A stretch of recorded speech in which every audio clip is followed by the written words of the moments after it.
Hey guys, welcome to a new episode. Thanks for joining me. This is going to be my first ever technical instructional video, so you guys get to see it first. Part 1 is going to be the first 30 minutes of my lesson. I had a long lesson with my coach, Brech Spradley.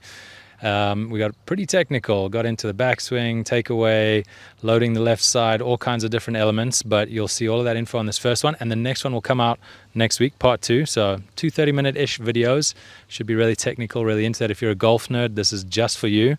I was really excited to share this and see how it does. If you guys enjoy it, please comment, let me know.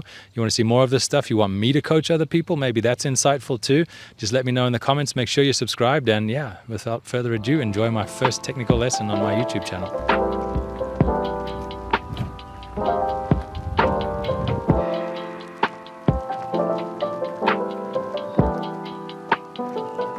All right, we've made it out to Barton Creek. Let's see if Brech's here. Okay. What's up, Brech? Hey, what's up? How's it going? Ready?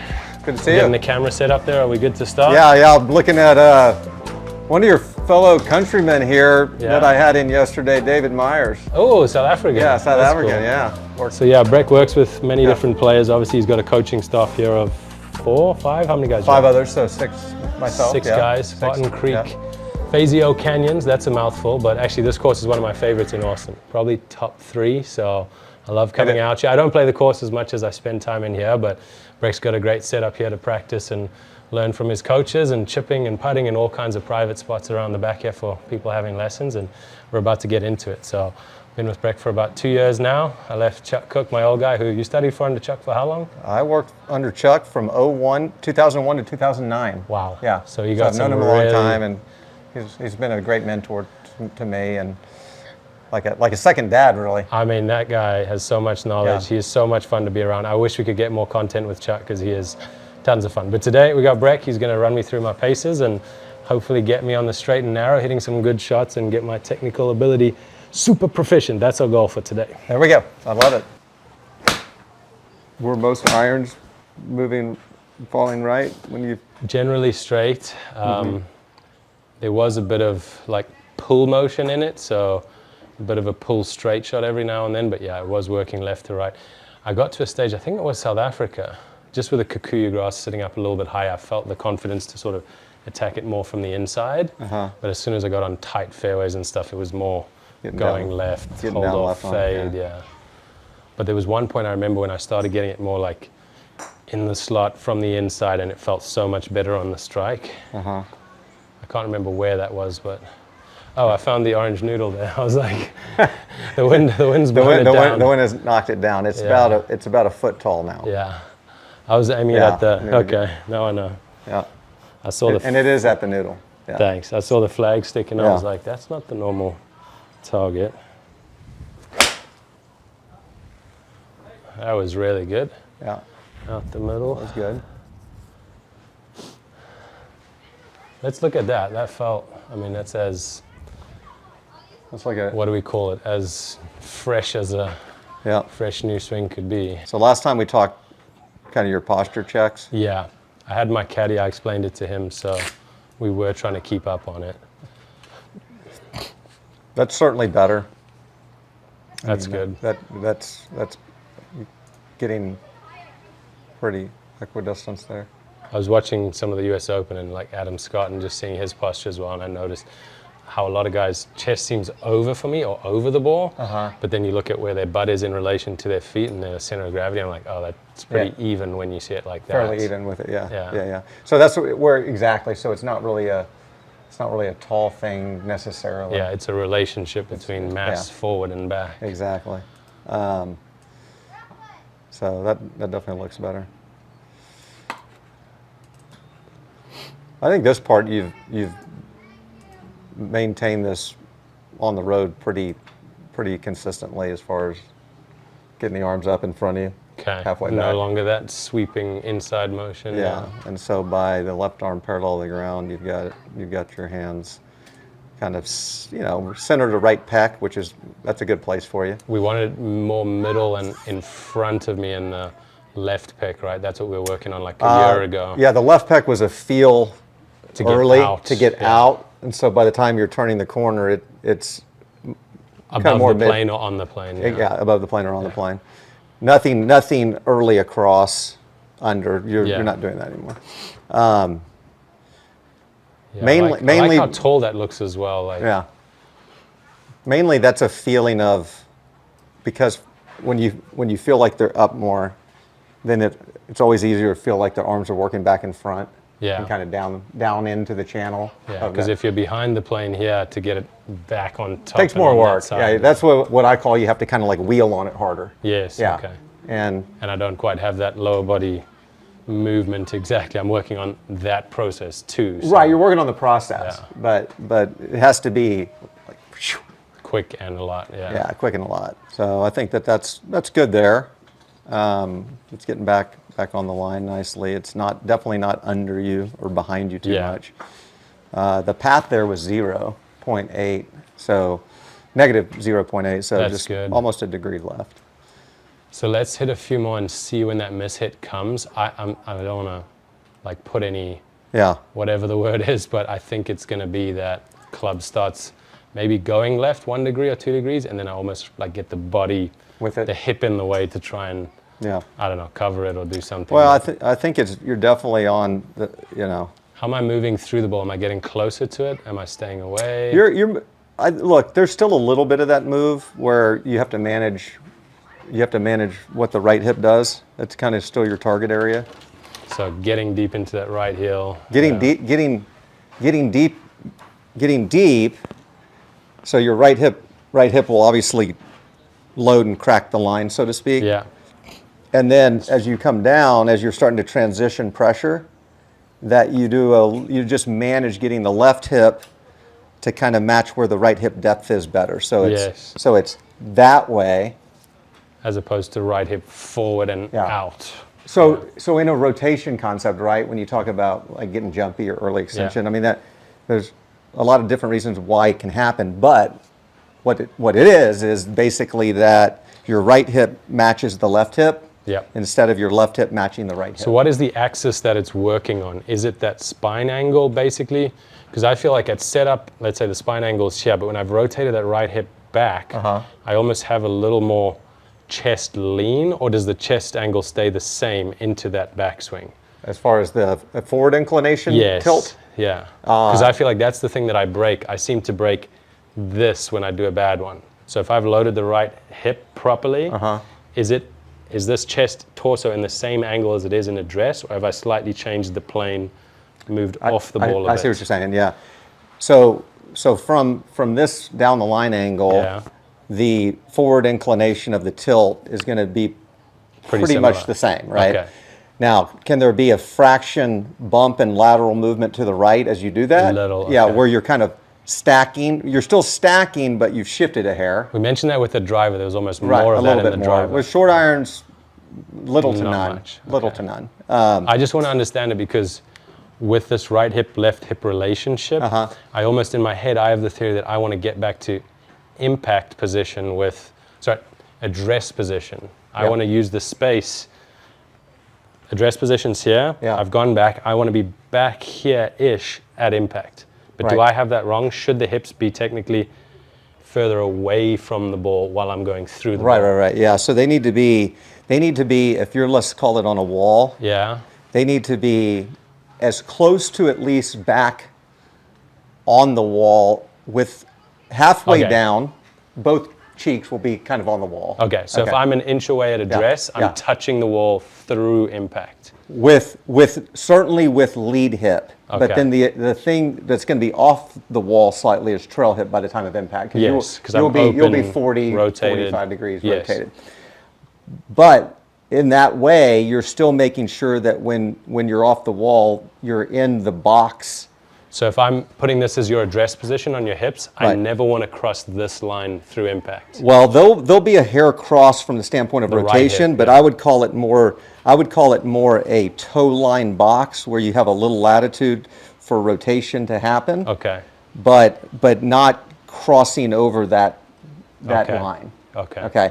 Because when this crosses over, that will get pulled forward. That gives extension as and well. that gives extension too. So what you're trying to manage in transition by a better setup in those alignments is so as you're using pressure coming down, Yeah.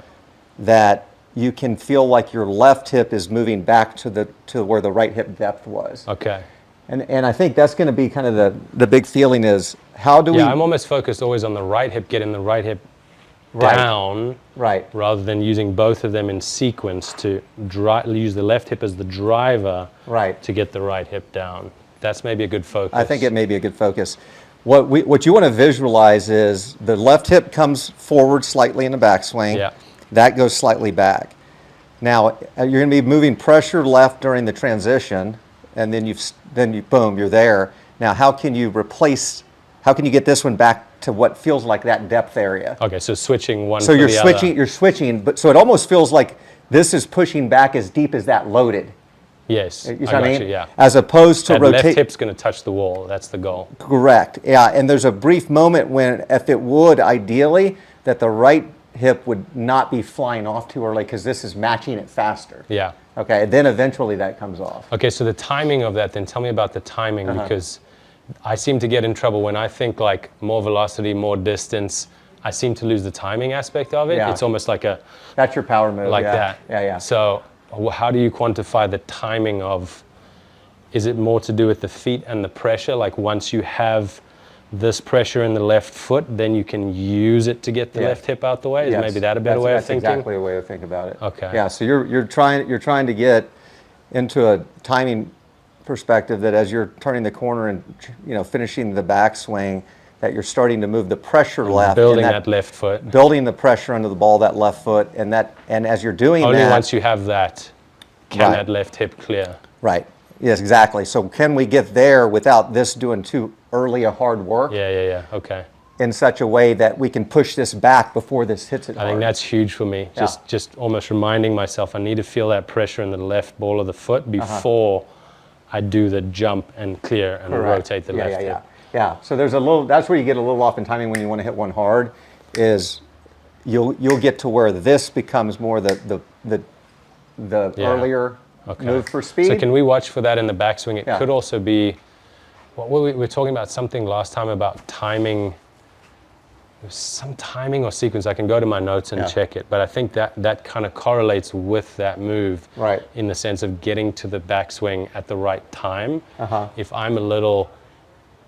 Oh, that's what it was. I was going right hip early, then the arms, then I'm here at the top, and I didn't know when to like start the swing. So we were trying to time up the arms going with the hip at the same time. I think Tim Clark gave me a good tip for that. He had like right back pocket with left hand grip, something to the effect of linking those together. Yeah. Okay, so if this timing is really good, then everything's sequenced up. Now I can go, okay, pressure left foot, clear the left hip. That's exactly right. So the closer the sequencing is, the easier it makes me to use that left foot. Okay. That's exactly right. And looking at that last swing, I would still say the hips opened up early. That's the biggest timing piece we need to solve. that you have to work on early to help. And the whole kind of together piece of all the setup, and that is, if you set up too far behind, which you're doing a better job of not, and then remotely this gets deep hip early, gets there quicker, then there is no way you're going to kind of push in and get back because you're there too much. So you're at that point just trying to get hard back into it that way. And the hip and the midsection is ahead in sequencing, so it's going to stay ahead throughout the swing. It's going to stay ahead. You're just not going to wait on it that long. Yes. So it's important once you get all this setup stuff, that this timing of pressure, takeaway, startup, is then timing out with the load. That as you're getting ready to turn the corner and hit that, it's sequenced that depth is sequenced in such a way that when you're hitting this, it's not ready to go yet. Okay, now it's ready to go. Okay. You see what I mean? So there's almost a redirection of pressure when we're thinking about the feet. So I'm timing up the hands, the arms, the hip, and now we're at parallel here. I'm still almost, now I'm starting to go in that last little 1/8 or 1/10 phase of the backswing. Right. So like I'm building a little left foot pressure now, and that almost, what's that X factor stretch? It creates that feeling of like separation. Okay. Yeah, and then now you'll start to see that because this timing is better, that as you start pushing in, this can actually start to now match this.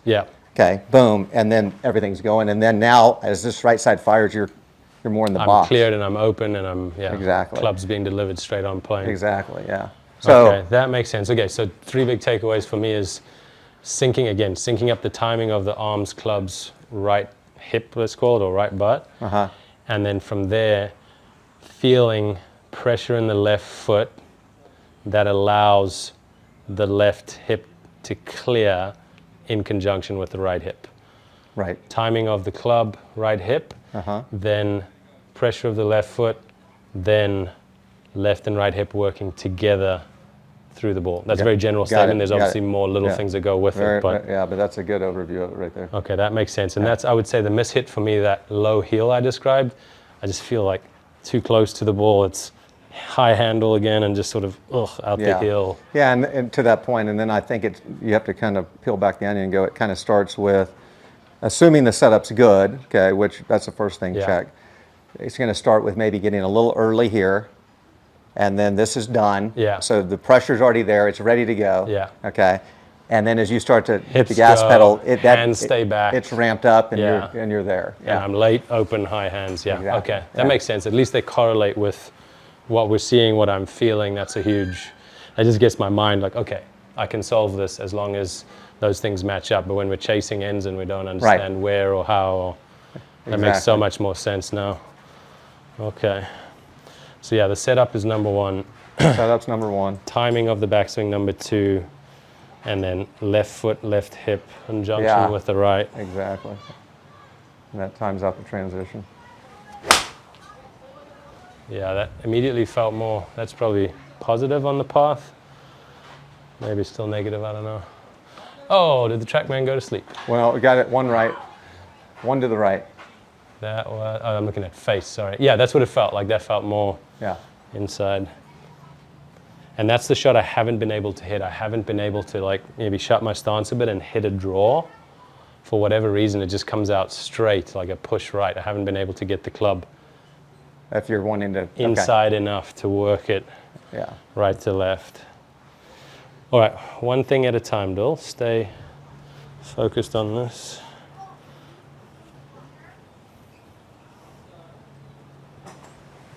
That was too quick with the hip. Okay. I don't know, what did that look like? It was early, a little. Yeah, I feel like it's off to the races. It's that right hip wants to go. Is there any sort of adding in a waggle for the initial sequencing to like remind myself? Sure. To get the timing. I need to go back to my notes and see what Tim Clark said, but he had a really good analogy between, it was something about right hip, right shoulder. Can't remember what it was. Maybe initially it was these two. I don't know. I'll have to go to the notes. Yeah, go ahead and set up to one. So if we're going to do a waggle. What's your feel? Yeah, if you are going to do a waggle, you're kind of going waggle, but it just feels, it only to you is going to feel like a lateral pressure only. So it's a little bump, but it's kind of got a little bit of. This hip stays? It actually, this hip may even move a half inch to. I mean, longer club, maybe an inch that way, but let's call it just a smidge this way to keep it from turning early. Okay. So the shoulders are rotating a bit, and as I rotate, this hip bumps barely lateral. Okay. Then after that, and that would be probably at this point here. Yeah. Once you feel like it's kind of in it, then everything starts to recenter in. Okay. Exactly. So you agree that bump finishes timing-wise when I'm basically here? When I see my shaft over my right foot, does that sound right? Yeah, to it's you? pretty much what I would call kind of hands in line with the right leg. Okay. So it's going to be in that neighborhood. I see. I'm already rotating. Okay. I feel that. It's maybe there's a little rotation in it. Yeah, there's going to be a little, for sure. Yeah, it's not going to be zero. Okay. Yeah, before we left, I was just doing it in two pieces. I was like, nothing. No hip till here. And then I only allowed the hip. That kind of timed me up better. I would say that that's a good way to kind of think about it. What I would short term, at least. Short term. What I would say is just making sure that when you feel this, you're going to feel there's a load, like you're pushing like in a wedge. Yeah. So that's different than that's a good point. That's different than torquing the ground. Yeah. See, I'm actually in a wedge, Boom. Okay. Yeah, you're getting that base, that Yeah, strong. there's a strong base. I feel internally, I feel like I'm loading. I'm loading without turning it Yes, too much. gotcha. Okay, boom. Then I'm using that ground to help extend me, very similar to like I'm doing this to help extend that. Yeah, because sometimes I feel, if I get in the same place, sometimes I feel in the rotation, I'm almost, without that help, I'm just rotating here, and I'm almost turning back into the left side. Right. So that would be a good feel for me to load the right foot, Correct. load into this right leg, and now from here, coil that around. That's exactly right. Yeah, and then when that coils around, then because you're technically loading this way better, you can unload that on the way through. And as it's coiling around, the ground is, you're pushing the ground that way, so it's already pushing you into the gas pedal during this load. Versus here, now I'm kind of there, but I then have to spin out. Yes. But then, Okay. So that's a second factor, or a second level to it. Okay. Yeah. That also goes into, remember when we worked with Aki, like trying to get my right leg to understand that I can push down, be stable, and not just give up. And Now one thing that something to kind of discuss a little bit, and you got to tell me how you can feel it, because a lot of people that need more rotation, you tend to set up. It's a comfortable thing. You've probably always set up. You tend to set up kind of ducky. Yes, open feet. So because of that, you go into the heels and you sort of you'll get kind deeper. of you'll kind of spin early. Yeah.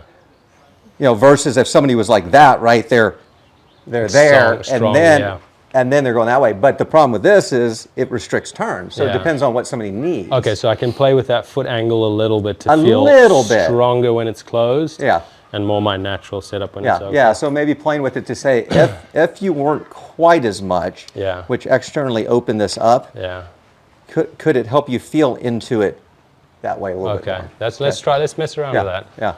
So timing, this is a second layer to what we're working on, but I can work on both layers afterwards when I have hours to pound some golf balls. Okay, so if I turn it in just a little, there we go.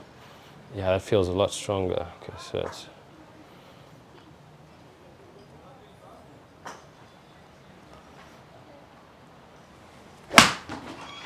feels stronger for sure. Okay. Obviously, that was at slow speed, but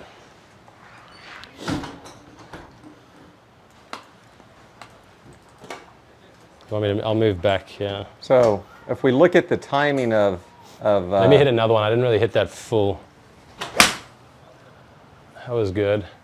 Yeah, I feel like less rotation, but it felt stronger. Okay. Yeah, well, I think it's a hair maybe, but there's still continual turn and depth as you're finishing the last third of the backswing, so that's certainly still better. In my head, what should I be looking for timing-wise of the butt stopping the rotation and then the arms or the hand stopping? What is the timing element there? As far as as you're nearing the top? Yeah, so it's like obviously the butt reaches max turn. The arms still have 1/8 of the backswing to go. A hair more, because at that point you're starting kind of the diagonal, kind of the diagonal down. So there's at least 1/7 or 1/6 of the backswing still to go. Yeah, because there's still a touch to go there. Okay. But like Hideki or someone that seems to have a pause, they almost fully load to a pause, right? Almost looks like there's no. Yeah, very unique from the standpoint of he's able to marry a transition from a stationary position, a much more stationary position. You wouldn't get most people to try to do that. Yeah, it's tricky. But it's tricky. But when they can, when you can do it, then I think it's fine. It works. But I think you definitely want to try to have it a little more flowy, where the last 10% ish is going to be is already creating the stretches. Yeah, exactly. Because we don't want to lose that. That's where the power comes from as well. Exactly. A good bit of it. Yeah. What I will say when you look at these two. Yeah. Just last one versus one. Which one is which there? The one on the left is the last one. Okay. So I'm seeing a little less daylight in the legs as early. I mean, smidge. That's good. So that's more locked in on the right foot and the right knee, leg.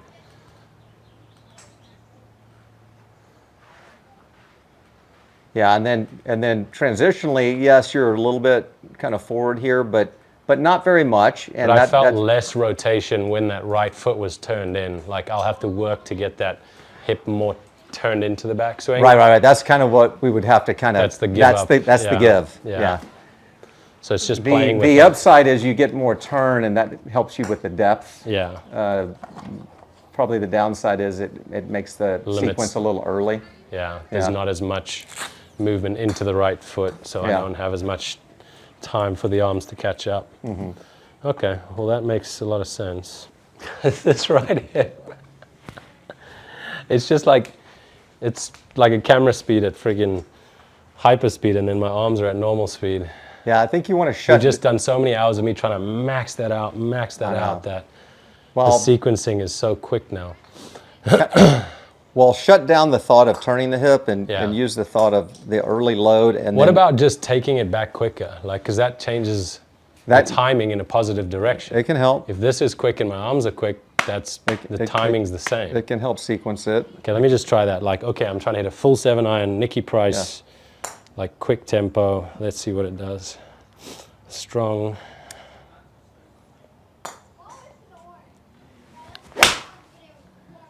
I think it can help. The other thing I would say is, well, here's how I would train anything. Yeah. Do some ultra slow motion, then slow timing motion, timing together. then normal, and then faster than normal. Like, Okay. in other words, I think you have to train both sides of that. Yes.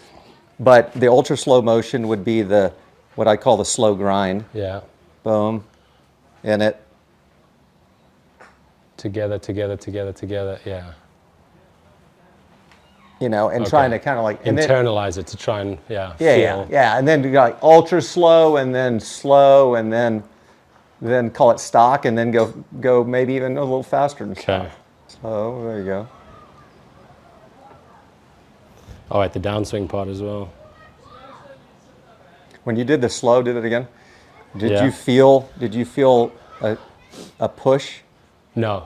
Yeah, it just looked I like need you to focus floated. on It that, looked like you yeah. floated over it. Yeah. Okay, so concentrate on that right foot pressure as Yeah. well. Yeah, that's where I just whoop. Yeah. So feel like you're pushing on the inside of it. Okay. Ah, there we go. A little more lateral in it. There. Now depth. Okay. There you go. Do that again. So slow depth. Now big depth. Now as you're finishing, now there'll be a little angled glide. So now you're left, and then you're pushing out of the way, and then you're extending. There you go. Yeah. Okay, that's kind of crucial, feeling that right foot. Because I've never really felt that. That's why I always struggle, this right hip, like it almost wants to race and get there so I can be stable, because in between address and there, I'm not stable almost. So that right foot is key to try and give me the stability. So and I think that right ankle was something that, what knocked you? Physically, I didn't have the motion and the strength and the ability to keep that right foot locked into the ground. Okay.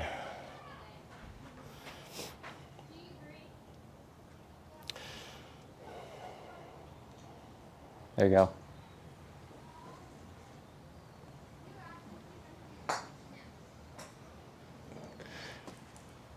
There you go.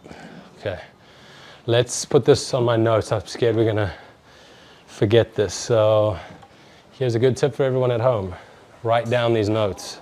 Either have a book. I do a voice note, so for me that keeps it organized and I can always go to it. But if you leave the lesson and you don't know what you're working on, you've wasted half of your time. That's exactly correct. All right, so start of it, the address position is very important. We want to be tall. We want the shoulder and the butt relationship. Then we want, what did we work on after that?